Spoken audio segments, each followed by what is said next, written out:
Yes. Okay. Any questions? Yes. Once again, peace and blessings. Last week during the council legislative meeting, there was a lot of discussion around pretrial detention.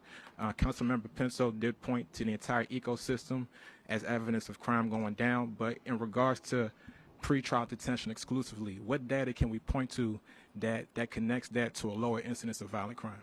I don't think you point one of the tools. No one thing is responsible for crime reduction, but altogether, I think that the fact that we moved much needed legislation that focused on violent offenders, that focused on shooters, and in the year since, we have seen shooting go down. I think that is part of the package that we moved, and we're going to keep our foot on the gas. Follow-up question in regards to that. So what conversations are currently in place? I mean, again, with the jail eventually getting rebuilt, but in the interim with the current conditions, what conversations are there about improving that? I'm getting reports from relatives about officer-induced violent incidences and just other conditions, physical conditions and just medical that detainees or residents at the jail are experiencing. So, well, we have a very comprehensive health package that is provided by an organization that has unanimous support in the city at the DC jail. We continue to make sure that that contract has exactly what it needs and provides the services it's meant to provide. We are going to spend a lot of time focusing on getting the right contracting vehicle to build the jail annex in a way that is that's exactly what we need as the city. It has the space, but more than that, it will have the programming space that we need, and it will be more efficient. The concerns we have about contraband in the jail, for example, we know would be helped with a more modern facility and better staffing.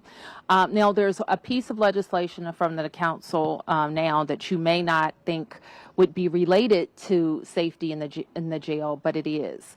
And that is an overtime and leave policy that we need to have changed to make it so that as our directors are scheduling people, there is not an outsized and frequently abused leave policy. So we are recommending changing the DC government leave policy as it relates to certain leave. And that will make more of our employees available. We will have less overtime, and we believe we would have safer conditions. Any other questions? Yep. Hi, Mayor. After the President ordered the attack on Iran Saturday night, did you issue any orders out into the city? Is getting any strategic posts set up to keep an eye on the city, or was everything pretty much status quo? No, the MPD is deploying with situationally appropriate strategies. We continue to be briefed by federal partners, and the chief continues to be briefed by federal law enforcement. And we while we don't have specific threats against the district, we are the nation's capital, and we stand at a heightened state of awareness.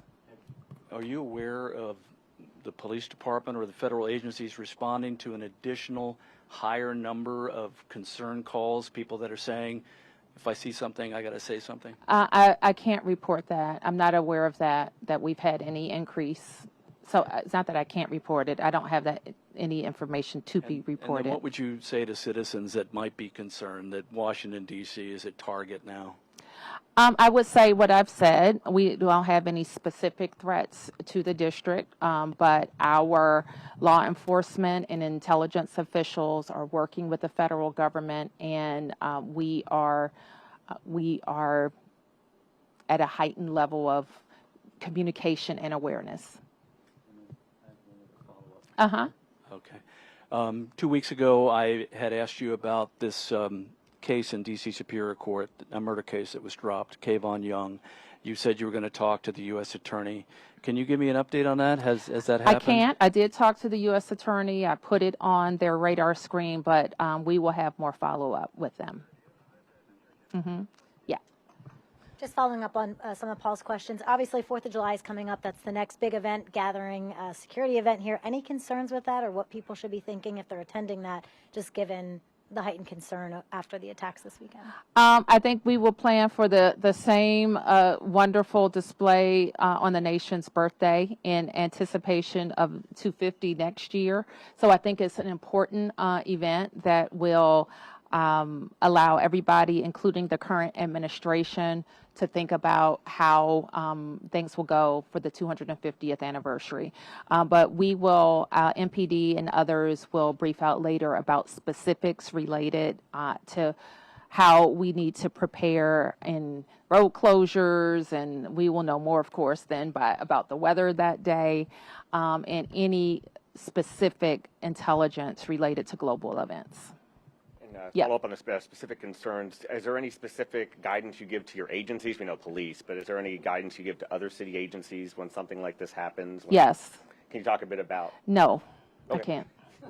I can't. Okay. And one more question on the heat. Can you talk a bit about, obviously, we're having 2 days of heat here. You know, what is the city doing? What message do you have for residents? Well, I think the biggest thing, and we'll go some, I don't know where we have all this posted, but we have, when we have a heat emergency, a very specific protocol as it relates to cooling centers.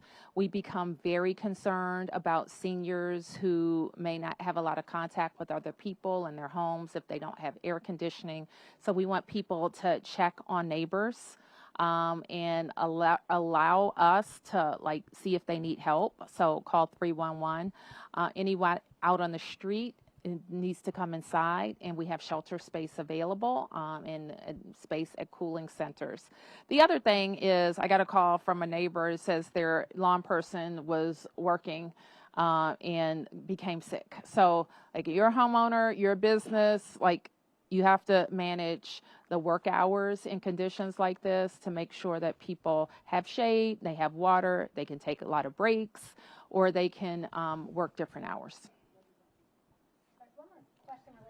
I know when we have the cold weather emergencies, there's rules restricting, if people can be evicted or their electric can be shut off and all. Is there anything like that around heat-related emergencies?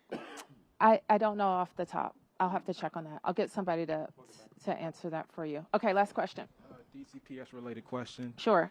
It's my understanding that some parents, while trying to enroll their children in kindergarten, were rejected, or their children were automatically enrolled in first grade, and they said these changes didn't really come down the pike officially. It was something that was more like word of mouth, and they're vying to really get their children enrolled in kindergarten like they said they're supposed to. And anything that you can tell us about? Yeah, we have a policy, we are not a red shirt jurisdiction. You know what that means? That means when people delay their child to go into the grade that their age specified for, so that they're older than the other kids in the class.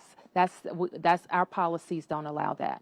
Now, if there are specific cases and for specific children that have that demonstrate why they need to be in a lower grade, then that possibility exists in the chancellor's authority. But as a rule, children are admitted to the grade that their age determines. And what are your thoughts about just impending efforts to introduce legislation or just efforts among the parents to get legislation passed that would sort of allow what you said, red shirt? I wouldn't, I have a 7-year-old, okay? And she's in the grade that she's supposed to be in. And eventually, probably when you're in the second grade, the kids are kind of the same size. But eventually, if she's in the grade with a child that's older than her and bigger than her, that may not be the best experience for her. So while I have some concerns, and certainly if there are individual circumstances that the chancellor needs to hear about, he'll make a judgment then. But I don't think all the other kids should have the rule be affected by, some families. And I don't know the specific families that you're referring to, but we shouldn't have a policy to say we want some kids to be advantaged to the disadvantage of other kids. So that's why we have a rule. I hope it's part of my last follow-up question. I'm just asking this. what do you do under circumstances when a significant amount of students fitting that profile as red shirts are moved to the first grade, but they can't quite keep up? What things are in place in order to allow for, we do speak to differentiated instruction, but I'm just wondering under what circumstances, what would happen under those circumstances? I think we would only know once we have the kids. As I understand, the circumstances you're referring to aren't children who have been in our wonderful pre-K program, and we want more kids to be in our wonderful free pre-K program. And just like any other kid that when they got in the first grade needed more, they would get more. Okay, thank you, everybody.